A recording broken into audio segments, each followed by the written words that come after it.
वीरधैनम् श्रवणपटे यतिवरा महावाक्य जनार्दन सच्चिदानंद त्वं शरणं ब्रजेश यादवेन्द्रं दयादाता पुंडरीक्षा क्षीरसागर शयनं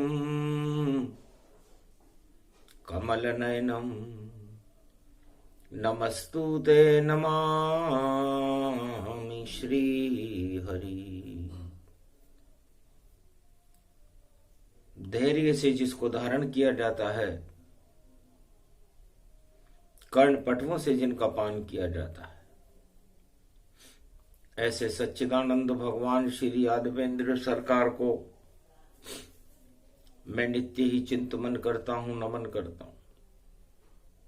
जिनको नमन करने से मंगल आदि मंगल तो हो ही जाते हैं, साथ ही में बहुत बड़ा बल मिलता है मनुष्य को। राम नाम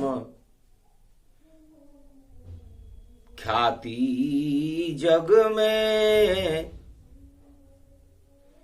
राम इष्ट शिव होय।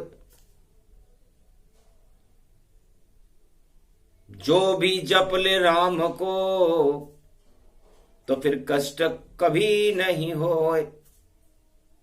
राम ही पारस रूप है, राम गुणों की खान, राम शांताकारम है और राम अवध भगवान। छल कपट प्रपंच रखने वाला वो खुद मुझसे शर्माता है। आना तो यहां तक दूर रहा, पहले ही नष्ट हो जाता है। अवध अयोध्या नगरी है, ये है पावन धाम। कल कल कल सरयू बहे, वहां बसे हैं राम। शुक्रवार का दिन था, कलयुग चल रहा था, चतुर्थी थी। हनुमान जी बड़े चतुर थे, राम जी के चरणों का चापन कर रहे थे। धीरे धीरे हनुमान जी ने पूछा, महाराज राम की कृपा किस पर होती है?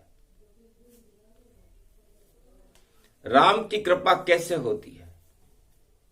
राम की कृपा का क्या फल है?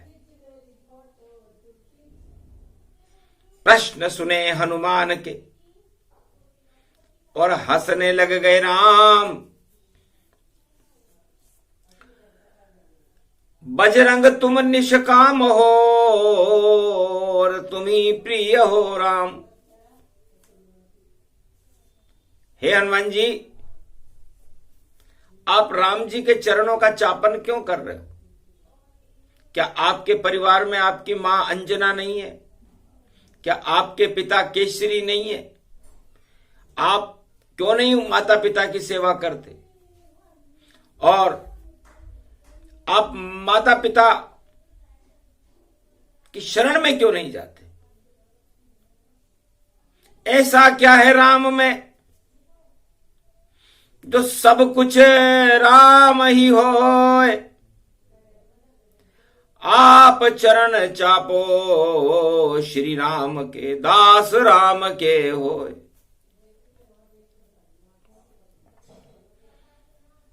तब हनुमान जी ने कहा,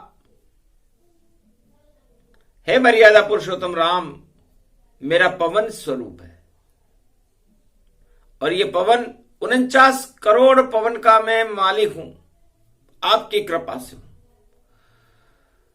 तो ऐसा कौन है जगत में और जिसके पास नहीं हनुमान? सब ही मेरे लिए अंजना माता और सभी के श्रीमान। जितनी भी त्रिलोक में नारी शक्ति है वो अंजना है, और जितनी भी नर शक्तियां हैं वो केशरी नंदन है। तो मैं तो 24 घंटे ही सारे त्रिलोक की सेवा करता हूं, और इस मृत्युलोक में नारायण में अमृत प्राण का भरता हूं। पवन पुत्र हूं, मेरा तो बस एक यहां पर काम, सबको जीवन दान दूं सब मेरे भगवान। मैं तो सबकी सेवा करता हूं। बिना प्राण के, बिना प्राण वायु के इस जगत में कोई जीवित रह सकता है क्या? और इस पूरे त्रिलोक और इस मृत्युलोक को जीवित रखने का काम नारायण करते हैं। और नारायण का 12 कला अवतार मर्यादा पुरुषोत्तम राम आप अयोध्या में हो, तो मैं भी आपकी आज्ञा से और चारों युग प्रताप चलाता हूं, और मृत्युलोक में जीवन देता राम राम करवाता हूं। तो मैं भी जीवित राम से, मैं ही उनका दास, और मैं तो राम का दास हूं फिर भी सबके पास। मैं राम चरणों का दास होकर भी पूरे त्रिलोक का संचालन, प्राणवायु का संचालन आपकी कृपा से करता हूं। ये है आकर्षण राम में, इस कारण हनुमान ये दास बना, और राम चरण की धूल बनी, और राम चरण का प्रकाश बना। तो बोलो भगवान राम, मैं सबकी सेवा कर देऊं, पर आप त्रिलोकी नाथ हो, शरण में मुझको ले। आप त्रिलोकी के नाथ हो, इसलिए मैं आपकी शरण हूं। बाकी मैं अपना कर्तव्य 24 घंटे चारों युगों में मेरा प्रताप है। हर जीव जंतु, नर नाग किन्नर गंधर्व, प्राणी चराचर, भूतल तलातल पाताल, सब में मेरा निवास रहता है, और मैं सबके पास रहता हूं। न मैं जाति देखता, न धर्म देखता, न कर्म देखता, न पाप देखता, न पुण्य देखता। ये देवता देखते हैं, लेकिन मैं तो अतुलित बल हूं।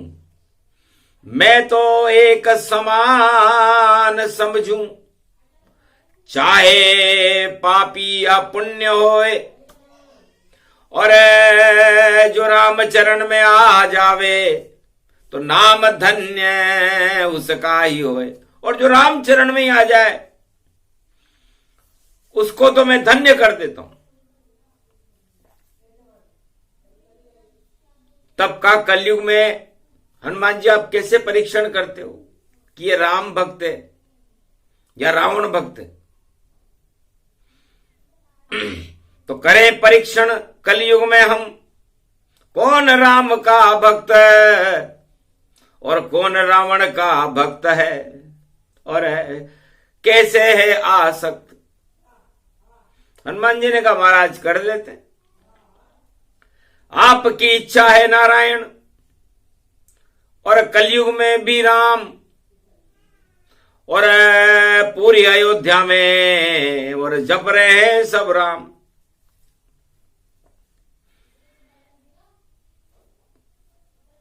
तब राम ने कहा पता नहीं चले किसी को, करो परीक्षण जाए, कौन राम के साथ है और कौन रावण अपना है।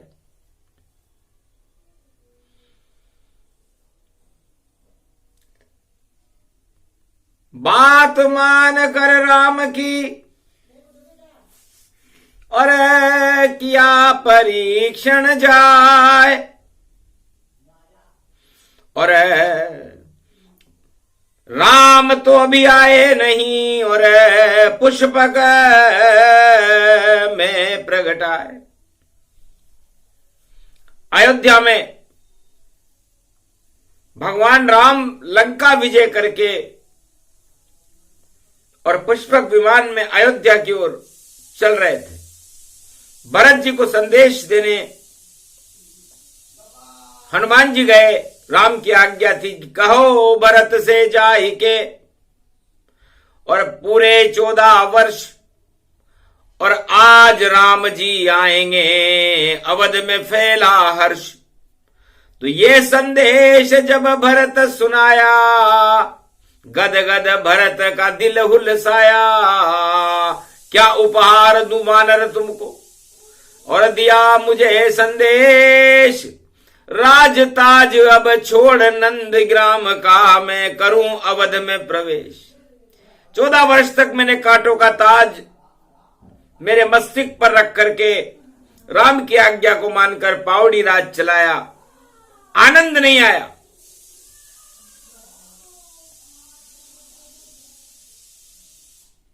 हनुमान जी ने कहा, राजा बनने के बाद तो सब हर्षित होते हैं, बड़े सुखी होते हैं, और आप दुखी हो भरत जी कि राज ताज बेकार है, हीरे पन्ने बेकार, भोग सभी बेकार हैं, और जब राम होए साकार।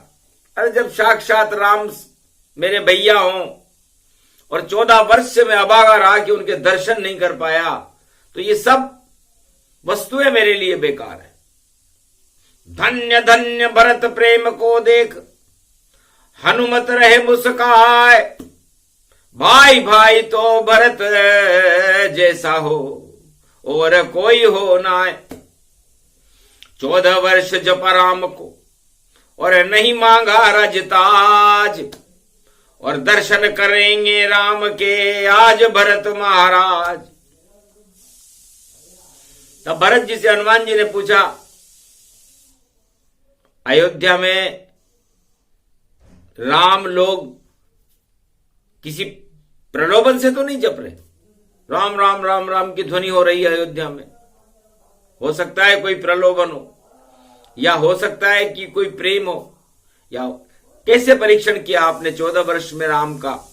असली राम भक्त कौन है, क्या आप मुझे बताएंगे? तब कहा भरत ने हंस करके, मैं कभी अवध में गया ही नहीं, मैं तो राम चरणों की पावड़ी का और यहां ध्यान करता ही रही। हे हनुमान जी, आपकी जैसी हालत मेरी। आप राम के चरणों का ध्यान कर रहे थे, साक्षात करते हो, उनके चरण चापन करते हो, और मैं पावड़ी के ऊपर हाथ रख करके उनके चरणों का चापन कर रहा था। मुझे पता नहीं अयोध्या में कौन नकली है, कौन असली है, कौन असली राम ले रहा है, कौन नकली राम ले रहा है। ये काम मेरा नहीं, ये काम राम जी का है। वो खुद ही समझ जाते हैं सब कि कौन यहां पर असली है और कौन यहां पर नकली है। भाई यही राम की शक्ति है। तो निर्मल जन मन सोही मोहि पावा, मोहि छल छिद्र कपट नहीं भावा। तो राम जी के सामने कपट चलता नहीं है, राम जी के सामने छल पाखंड चलता नहीं। हनुमान जी बड़े प्रसन्न हुए। ठीक है भरत जी, आप पधारो, पुष्पक विमान उतरने वाला है। अब अयोध्या में राम जी का संदेश लेकर हनुमान गए गुरु वशिष्ठ के आश्रम में, और दीदी राम दुहाई पुष्पक लेकर अवध में आए, देखो राम रघुराई। है गुरु वशिष्ठ, आपको हनुमान जी का प्रणाम।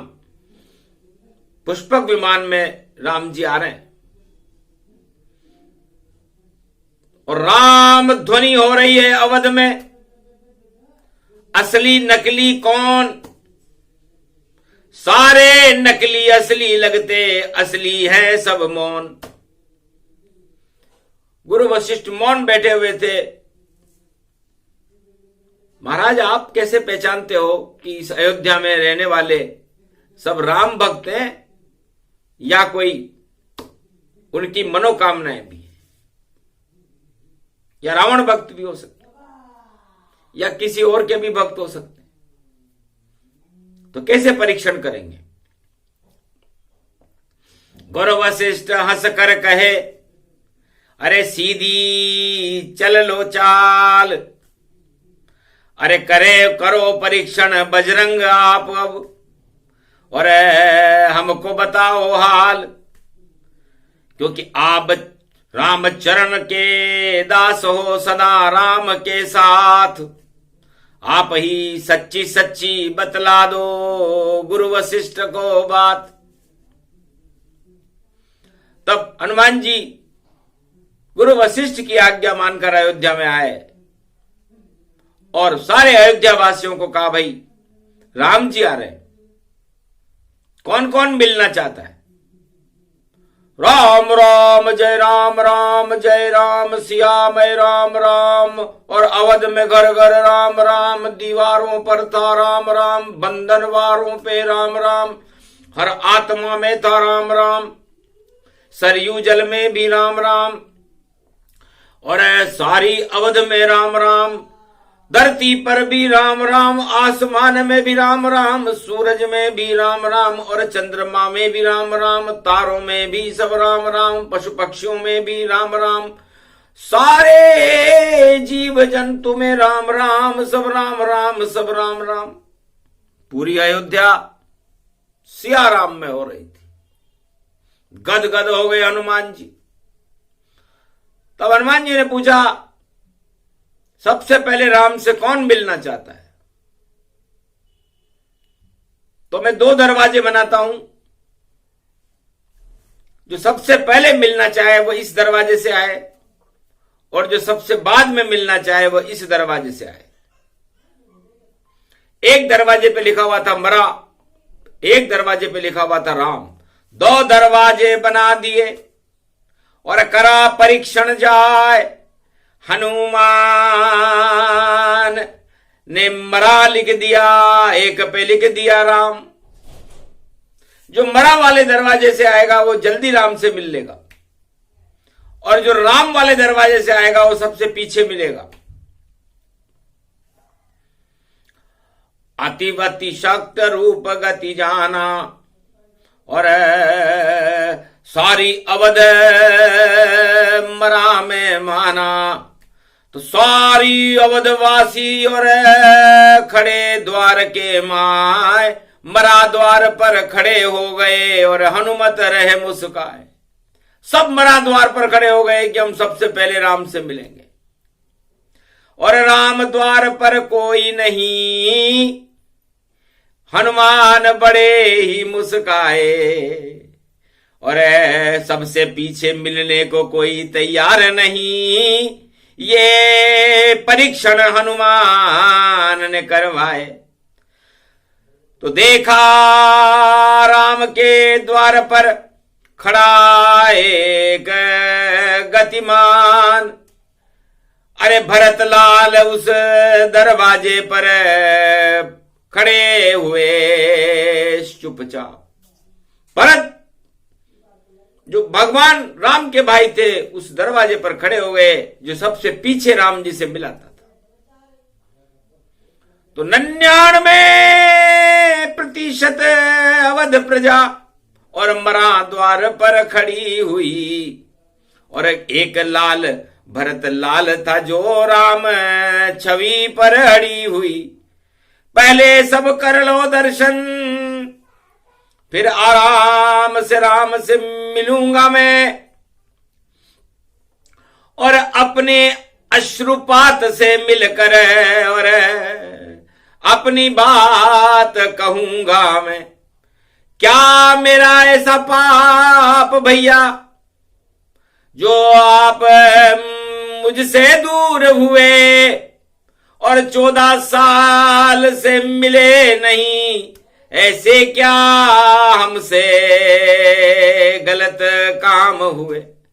क्या गलती थी भरत की जो मिले नहीं उसे राम? इस कारण मैं राम द्वार पर पीछे खड़ा भगवान। सबसे पीछे राम द्वार पर एक भक्त खड़ा था, गुरु वशिष्ठ खड़े थे। तीनों माताएं खड़ी थी और हनुमान जी खड़े थे, अरुंधति खड़ी थी और बाकी सारे मरा द्वार पर खड़े हुए थे। परीक्षण हो गया कि 2 और 3 5 और 2 7 व्यक्ति राम द्वार पर खड़े हुए थे। पहला हनुमान, दूसरा भरत, गुरु वशिष्ठ, अरुंधति और तीनों माताएं, और महाशक्ति शत्रुघ्न खड़ी हुई थी पीछे। तो अष्टकमल पीछे खड़ा और पीछे मिलेंगे राम, पहले जिनको जल्दी है वो दर्शन कर लो राम। और मरा द्वार पर पूरी लंबी लाइन लगी हुई थी कि पहले राम से हम मिले और दर्शन कर ले राम। हंसने लगे चतुराई देख कर राम, हंसे हनुमान, हनुमान तुम बड़े चतुर हो। आखिर पुष्पक अवध में आया और कोलाहल वहां सुनाया। राम ने देखा द्वार है 2, एक मरा है द्वार, एक द्वार पर राम लिखा है और सबसे पीछे मिलेंगे राम। उस पर लिखा हुआ था जिसको जल्दी हो वो मरा द्वार पर आ जाए और जिसको आराम से मिलना हो वो राम द्वार पर जाए। राम जी ने भगवान से प्रार्थना की कि महाराज मर्यादा तोड़ रहा हूं। पूरा अयोध्या को 2 भागों में विभाजित कर दिया गया है। एक तरफ गुरु वशिष्ठ और राजमहल मेरा परिवार खड़ा हुआ है और एक तरफ प्रजा खड़ी हुई है। प्रजा राजा से पहले मिलना चाहती है और परिवार से राम जी शांति से मिलना चाहते। इतना शांत परिवार अवध का, और ये था खेल तमाशा, और प्रजा बड़ी आतुर थी और उनके राम मिलन की आशा। तब नारायण ने कहा ठीक है मर्यादा तोड़ दो, पर अयोध्या के 2 टुकड़े मत करना। अयोध्या में 2 भाग नहीं होना चाहिए कि ये राम जी इनके साथ हैं और राम जी इनके साथ नहीं है, इनसे बाद में मिलेंगे, इनसे पहले मिलेंगे, वरना ऐसा ही चले और नया संविधान बन जाएगा। और राम तो सबके साथ है भैया, एकता सूत्र प्रगटावेगा। तो राम विभाजन नहीं करते हैं, राम तो सबके साथ, सभी धर्म और सभी जातियां और सभी परिवार राम का हाथ। कोई सा भी धर्म हो, कोई सी भी जाति हो, कोई सा भी गरीब हो या अमीर हो, राम या परिवार वाला भी क्यों ना हो, राम तो सबसे एक साथ मिलेंगे। आखिर तोड़ गई मर्यादा राम ने पहली बार रामायण में। हनुमान भी चकित रह गए राम धर्म पारायण में। तो क्षण में सब ही मिले रे भगवाना, उमा मरम ये काहू न जाना।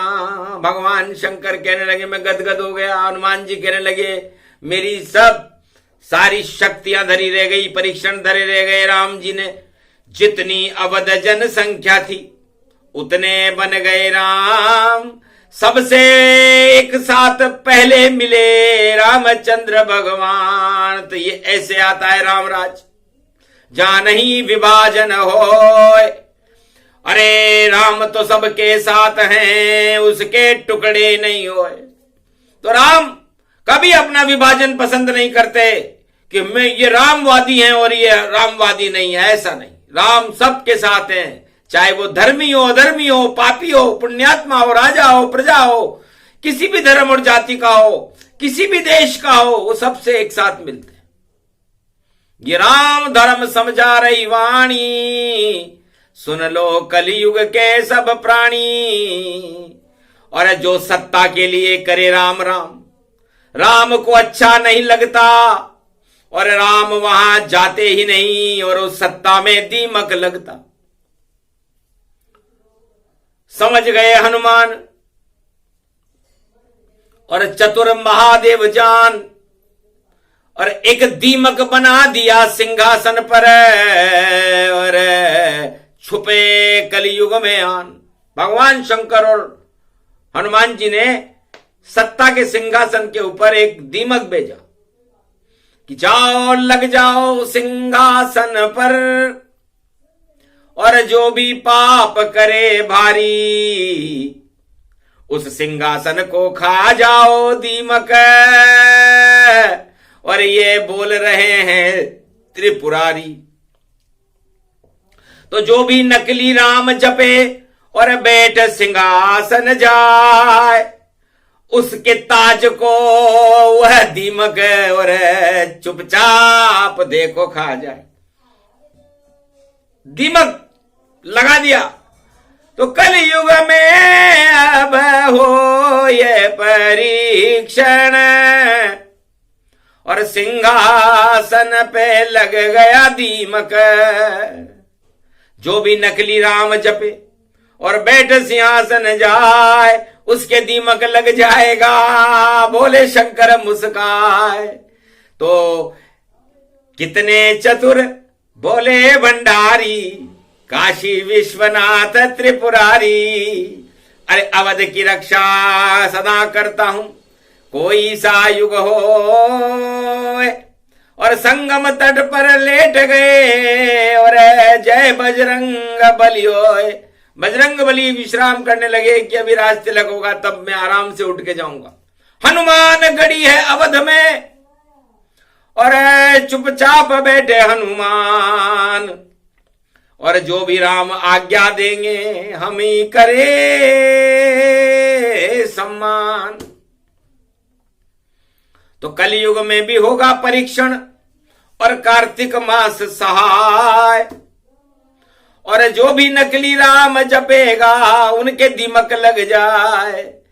तो आज है 17 नवंबर और उसका अंक भी 8। 17 को जोड़ो तो 8 हो जाता है। तो राम दरवाजे पर त्रेता युग में 8 व्यक्ति खड़े थे और 8 के ठाठ उड़े। और जो मरा दरवाजे पे आए थे बस दर्शन करने के बाद उनका पता नहीं चला वो, क्योंकि उनकी कोई इच्छा नहीं थी। तो भीड़ में भगवान होते ही नहीं और भीड़ में राम जाते ही नहीं। और 8 के साथ तो राम रहे और राम अमर अवध में यही। तो अमर धाम है अवध अयोध्या और कभी नहीं गए राम। चारों युग में यही विराजे और करे प्रजा के काम। राम अयोध्या छोड़कर कभी गए ही नहीं। राम और सिया हनुमान भरत शत्रुघ्न लखन पूरा राम दरबार और चारों युग में उनकी ही रहे अवध सरकार। तो अयोध्या में तो चारों युग में उनकी सरकार रहती है। अब यदि कोई राम राम से सरकार बनाना चाहे तो राम जी को भी हंसी आती है कि हम तो चारों युगों में यही रहते हैं, हमारी सरकार रहती है, फिर तुम कौन सी सरकार बना रहे हो और हमारे नाम से क्यों बना रहे हो? तुम्हारी शक्ति है अगर तो अपने नाम से बनाओ सरकार और अपने नाम की ही करो कलयुग जय जयकार। क्यों लाते हो राम बीच में? राम राजनीति नहीं हो, राम तो धर्म के साथ है और सत्ता में नहीं हो। राम सत्य के साथ रहते हैं वरना दीमक देत लगाए। जो राम नाम से सत्ता ले उसके दीमक चेट के जाए। भगवान शंकर से कहा, भगवान राम ने कि नकली असली का पता चले। जो असली राजा बैठेगा उस सिंहासन पर दीमक भैया कभी नहीं वहां चेटेगा। बालन बांका कर सके उस सिंहासन पर जाए, लाख दीमक कोई आ जावे पर सिंहासन नहीं खाए। तो जो धर्म का राजा होगा उसके सिंहासन पर वो दीमक नहीं जाता। और जो नकली राम राम करके सिंहासन पर बैठ जाता है, छल कपट करे, पाखंड करे और भ्रष्टाचार गंगोत्री है, और राम नाम का जाप करे तो भैया दीमक होती है। तो चारों तरफ सिंहासन के लगे घनघोर दीमक जाए, और चाट जाती उस सिंहासन को पता नहीं चल पाए। क्योंकि नकली चीजें, नकली सिंहासन, नकली नहीं चले सरकार।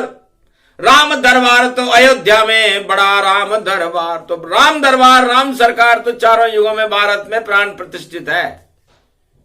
इसे कोई दुनिया की त्रिलोक की ताकत नहीं हटा सकती।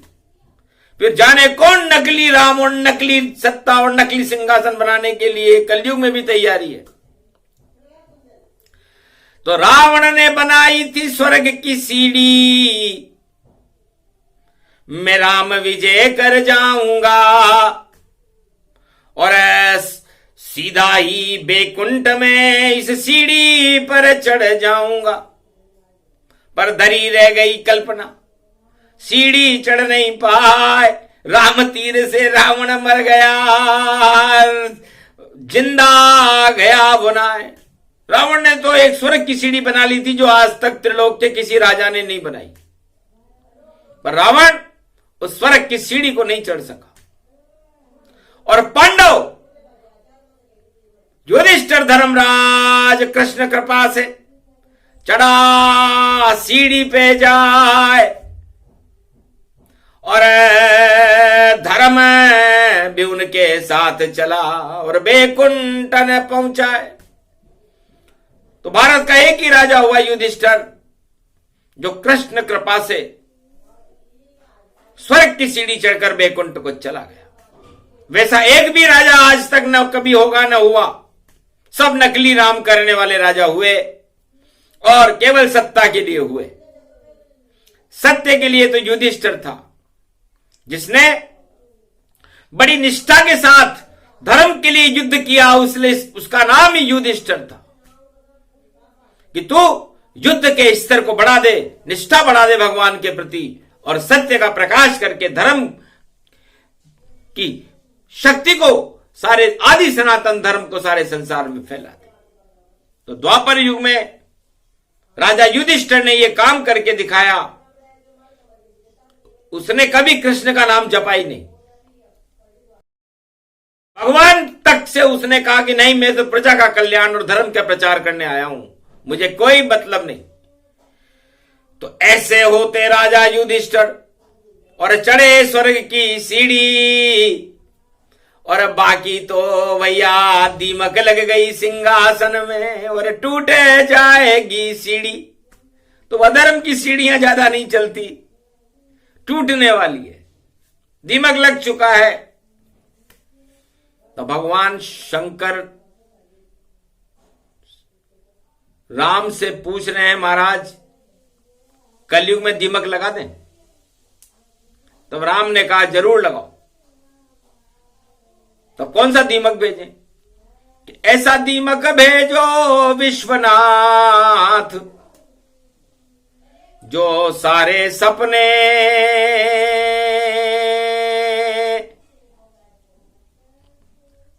हटा सके और धर्म को भारत में बढ़ा सके और अधर्म का नाम निशान मिटा सके।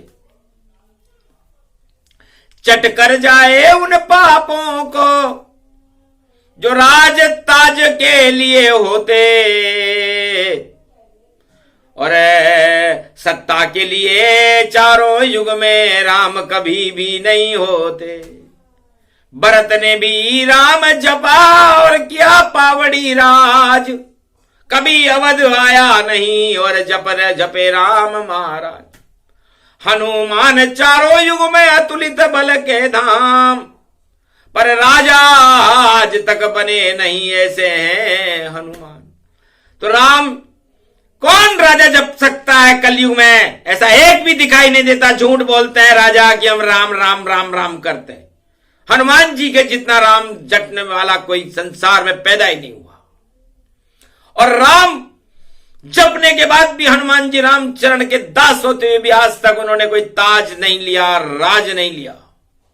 दिला दिया सुग्रीव को और पंपापुर का राज, और राम चरण में बैठे आज तलक हनुमान। तो असली राम तो हनुमान जपता है, और नकली राम तो अरबों जप गए। राज ताज के लिए, सत्ता के लिए तो राम जपने वाले अरबों आ गए और अरबों चले जाएंगे। सत्ता के लिए राम नहीं, सत्य के लिए राम जपो। हनुमान से सीखो, युधिष्ठिर से सीखो, जो स्वर्ग की सीढ़ी चढ़ के बैकुंठ में चला गया और धर्म की स्थापना की। हनुमान जी तो चारों युग में धर्म ध्वजा हनुमान जी के हाथ में रहती है। राम काज कीने बिनु मोहि कहां विश्राम, और कलयुग में भी अवध में बोल रहे हनुमान। जो सत्ता के लिए कलयुग में जपे राम का नाम, उसके दीमक लग जाएगा, बोल रहे रे हनुमान। हनुमान जी कहते हैं कि अब कलयुग में वो समय आ गया जब दीमक लगाएंगे हम सिंहासन पर, और मैं ही शिव का रूप हूं, काशी विश्वनाथ, एकादशवां रुद्र में हनुमान हूं। तो दीमक किसे कहते हैं?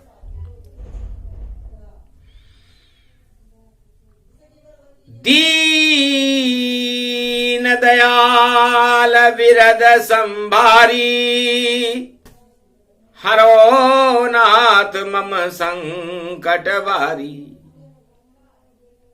एक गण आया शिव जी का, उसने ये चौपाई बोली, महादेव गदगद हो गए।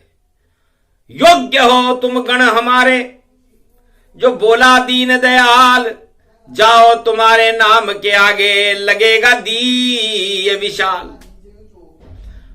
मर्यादा दी के बाद में आया, तो मर्यादा पुरुषोत्तम राम को जपते रहना आता है जब तक प्रलय नहीं होएगा। और राम जपो तुम जाए, और क का मतलब कामनी, कंचन रूपी जान, और क कमला को कहते हैं राम सिया मयमान। तो गण बन गया दीमक, और शक्ति बनी विशाल, और जो भी नकली राम जपे उसका कर दो काल। चट कर जाओ उन नकली लकड़ी वालों को, जो सिंहासन लकड़ी का बना हुआ, और जो नकली अवध में राम जपे उसको चट करना है काम तेरा। तब से कलयुग में भी दीपक और दीमक दिया बनाए, अवध में मन गई दीप दिवाली, और दीमक सिंहासन पर आए। तो उसका वंश बढ़ गया भारी, अरबों दीमक लग गए सारी। तो नकली सिंहासन पर देखो दीमक दिया लगाए, और असली पर तो राम बैठे हैं, और दर्शन शिव कर पाए। हनुमान भी दर्शन कर रहे, लगा राम दरबार, असली राम दरबार अवध में, उनकी वहां सरकार। चारों युग में राम सरकार अयोध्या में रहती है, नहीं उसे कोई हटा सकता, न कोई हटा पाएगा। और नकली सरकार के सिंहासन पर दीमक लगा दिया भगवान काशी विश्वनाथ ने।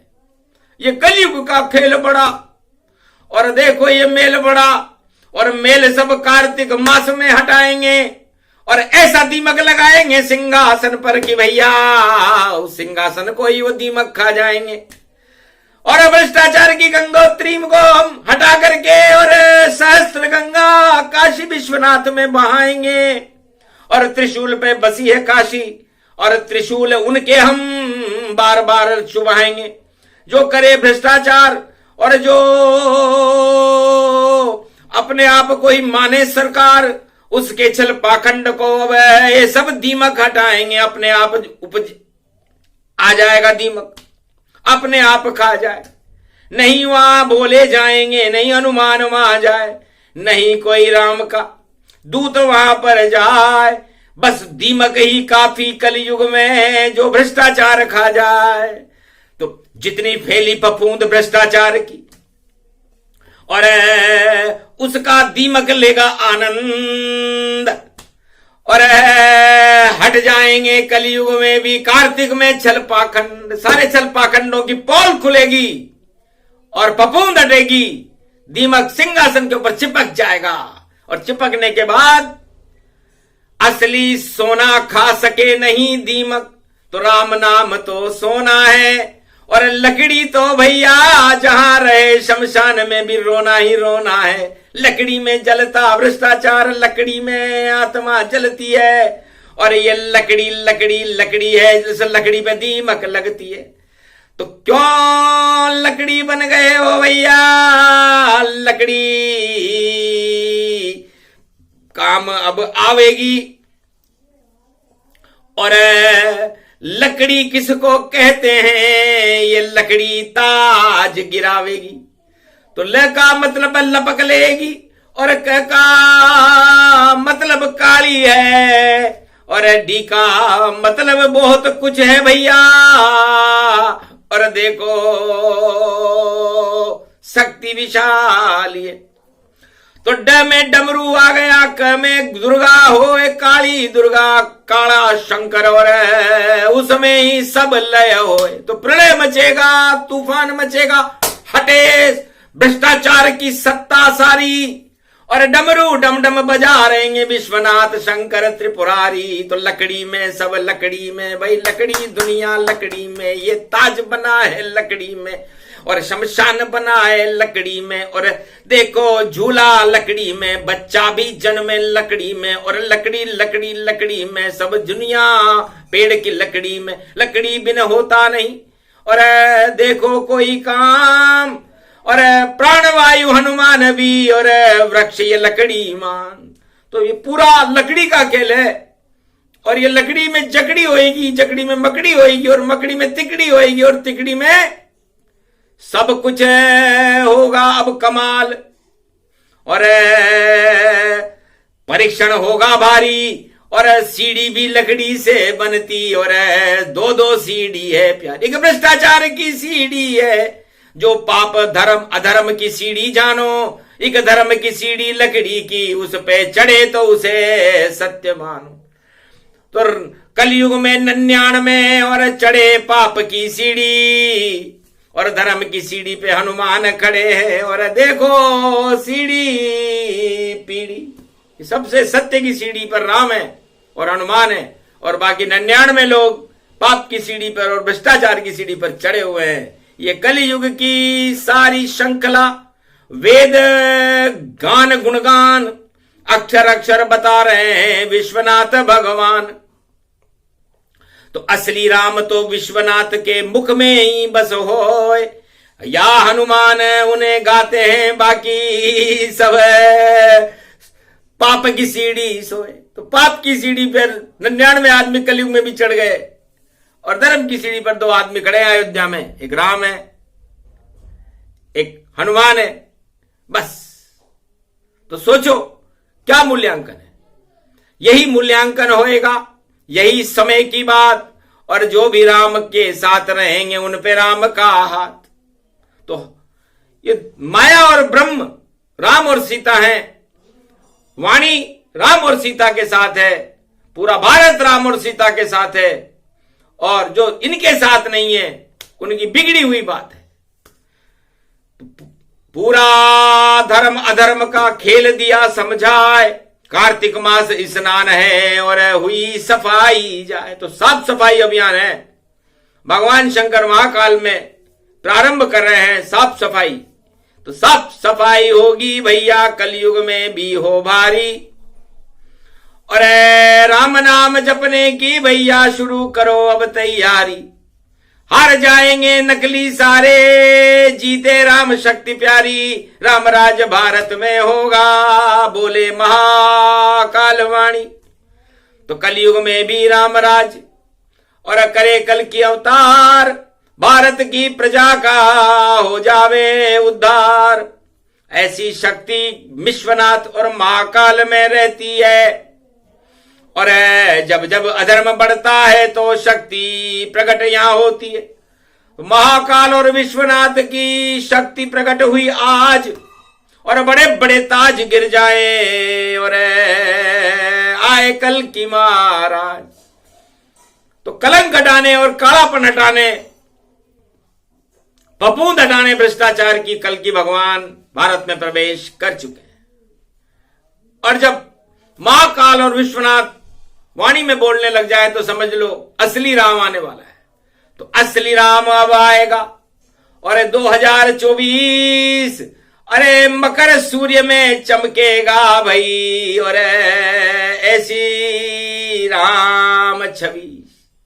तो राम सिया के दर्शन करना मकर पर्व के साथ, अरे भारत की बिगड़ी बन जावे, और राम भारत के साथ। तो राम और सीता भारत के साथ होंगे, भारत की प्रजा का कल्याण होगा, और दीमक सिंहासन को खा जाएगा। इसलिए दीमक से सावधान रहो, सतर्क रहो। दवाई से दीमक भगेगा नहीं, जितनी दवाई छिड़कोगे उतना दीमक बढ़ जाए। अगर दिमाग हो आपका तो राम राम जप जाए। तो दीमक और दिमाग एक ही शब्द का रूप है। अब जिस के दीमक लग जाए उसका दिमाग काम नहीं करेगा, और जिसके दिमाग काम करेगा उसके दीमक नहीं लगेगा। तो राम नाम दिमाग में रखो, नाभि में ले बसाए, तो कभी न दीमक लगेगा, बोली वाणी माए। ये प्रसंग जो भी सुने, सत्य राम प्रसंग, हनुमान का परीक्षण, महाकाल के रंग।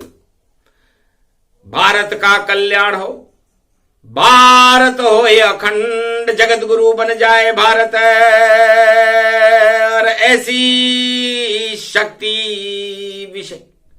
तो राम और सीता के बराबर कोई शक्ति नहीं है। तो बोलो राम सरकार की, राम दरबार की, बोलो अयोध्या नगरी की।